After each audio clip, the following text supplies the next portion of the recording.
that's a very important question.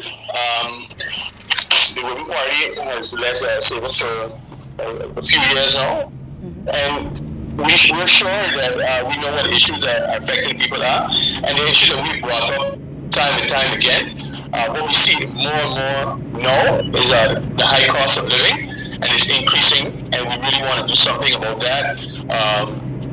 There's been some money from the Netherlands. We really want to see that begin to impact the people. We want to see fuel prices go down.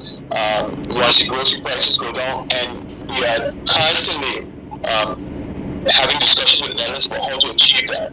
It was expensive for years to live on Saba, and it's getting more and more expensive in a very short period of time. Of course, this is not something that is not happening in the rest of the world, but on Saba we feel it much more acutely. Because the Minister of Housing will be here, Mr. Hugo will be here in a few weeks, and that's something that we also want to address on the island moving forward, because the cost of housing is getting prohibitively expensive.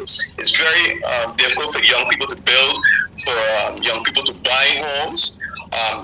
And now with this increase in the cost of materials, it's gotten extremely hard to even begin to build a home, and that's something we want to address as well moving forward.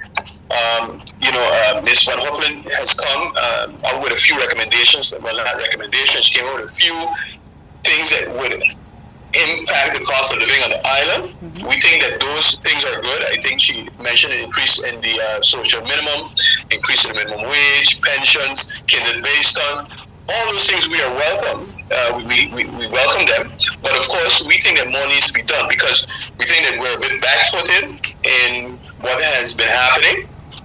Over the last years, Sabans have had to suffer while the politicians in the Netherlands waited to make decisions, and we really want to see not only these things that she's put on the table, but we want to see more done, particularly in light of the fact that the cost of living and inflation is increasing month after month, and by the time next year or later this year, it's going to be extremely expensive to continue to live on this island, and we think that more needs to be done to assist people here.